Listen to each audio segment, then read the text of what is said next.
friends. Please join us on the floor as we explore the Empowered Dancer.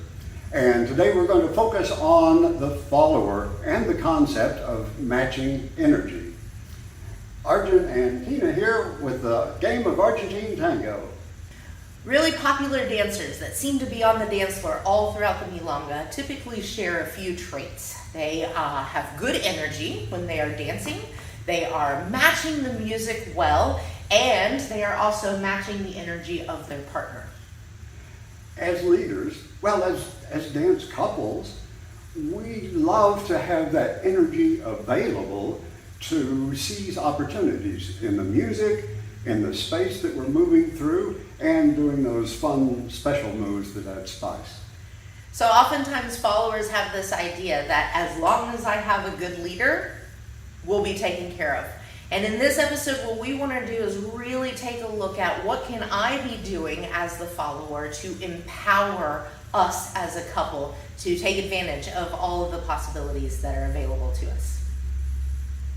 Okay, so how, as an empowered follower, do we match energy? Let's take a look at the very beginning, the initiation of our movement, because that oftentimes can set the tone for all the rest of it. And Arjun has a really great exercise that can help inform us of what it feels like to arrive over our axis with energy versus just taking a step. Right. How do we do that, Arjun? Imagine you're running a foot race with somebody. You're going to load your weight into that back foot, ready to launch yourself off to beat that other person. Now, in the dance, we're using energy that matches the music, so we may not be going for speed or size. What we are going for is that coordinated use of energy that lets us arrive at a point well balanced, ready to take that energy and move it wherever our partner wants, wherever our leader wants. As an example, if instead of using my energy with that coordination, I simply step to the next spot that I think my partner's asking me to go, the energy kind of dies there versus the idea of if we use our wind-up that we explore in the game, where we load all of our weight and then we push. You can see I've arrived at the same spot, but there's excess energy that's available that can be used for the next move or to match what's happening in the music. Mm-hmm. So we encourage you to grab something that you can slide across the floor to really help inform what does it feel like to arrive with very little energy versus what does it feel like to actually arrive with a good amount of energy. We encourage you not only to do this on side steps as Arjun demonstrated, but especially during the walk as well. You can use this to see, as followers, we are typically walking backwards. Am I arriving backwards and just kind of settling into that walk, or am I arriving backwards and actually sending that energy? When the leader has that excess energy to work with, it's kind of like driving a car with power steering versus driving a car without power steering. When they have extra energy, they can manipulate that a lot easier into more possibilities. But if you've killed the energy upon each arrival, then it's almost like you have to restart that movement before anything else can happen. Exactly.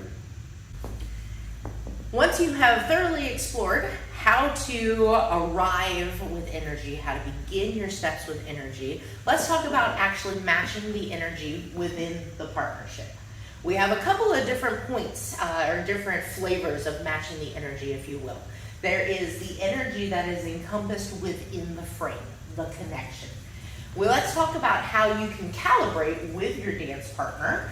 What amount of energy or what level of connection feels the best for both of y'all? And an exercise that we love to do is from 0 to 10. So if we are in our frame and we both agree that we are going to give 0 energy through the frame and zero connection to one another. Basically, all we're doing is holding up our own arms. Right. So feel, both of you agree, we're at zero. Now, if we try to move with zero energy and zero connection, we're going to probably feel pretty disjointed. It's not going to feel very connected. Or we're going to stay right here. Or we stay right here because there's nothing telling us to go. And then what we do is we want to encourage you with your partner to identify what does it feel like to bring that up to a 1. Okay, a little bit more energy. What does that feel like to bring it up to a 2, all the way up to where are we at a 5? And then let's get all the way to the other side of the range where if we are at a 10, we have all of our energy, we have all of our muscles engaged, we're pushing on each other, we're connected. How does this feel? Well, depending on what we were doing, it could be nice. All the time? No. No. Okay? But the importance of this exercise is to calibrate together. We both agree that we like our energy to be at a 4, right? Not too heavy for a constant, right? Obviously, like Arjun mentioned, we will delve into other sides of the range as needed. Right. But as kind of a constant, you and your partner can say, okay, together we have explored this full range of energy differences through the frame, and we like this. But what we also want you to see this as is a way to identify, okay, I feel like this new partner is giving me an energy level of an 8. If I'm at an energy level of a 2, that is not going to work very well. He is going to oftentimes feel like it's very difficult to move me as a leader, that I may not be as responsive as he was wanting. So then as a follower, it is now my job. Let's say I go into frame with my partner and I sense that my partner is giving me, I'm feeling a 6 right now from Arjun, okay? It is my job then to see if I can bring up and match my energy within the embrace exactly to his, so that now I am equal in the equation as opposed to less than or greater than, right? Neither one of those sides are necessarily desirable. If we're working without a dance partner, we can do this same calibration with our own 2 little hands. You can have, again, one arm, okay, if I'm putting this at a 0 and I put this one at a 10, clearly that's gonna overpower, right? If I squeeze like Arjun is showing too much with one hand and I don't match the squeeze from the other hand, then that's when you get the crunched fingers. And well, the main idea from all of this is matching. And how do you begin to calibrate? What does it feel like at a very low level of energy all the way up to the highest level of energy? And by the way, in a future segment, we're going to be talking about survival techniques where if we've got a big mismatch, is there anything that we can do to help that situation? Mm-hmm. But today we are looking at potentially perfect scenarios, and when you have a partner that truly matches energy through the frame, that's where you begin to get that synced up, moving as one type of feeling. The other area that you can look at as far as whether or not you are matching energy is within just the basic walk. Would you walk me around the floor, Arjun?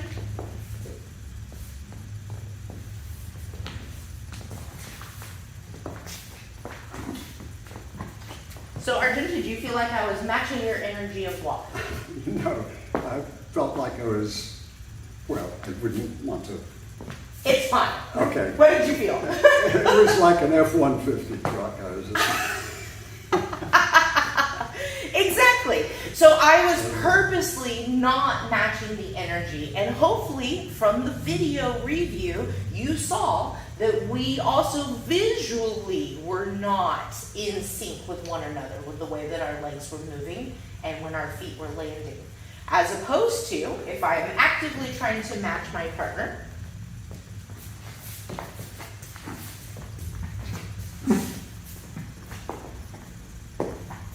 so something that, again, we hope that you noticed in the video is that our leg lines were much more matched up, and the amount of space that was in between our feet was consistent meaning that one person wasn't overstepping the other person, or short step here, long step there, right? When we have consistent distance between our steps that land, that tells us that we were matching energy, size, speed, etc. And even if you had the audio muted, I think you could see the second one looked like it could be going to music.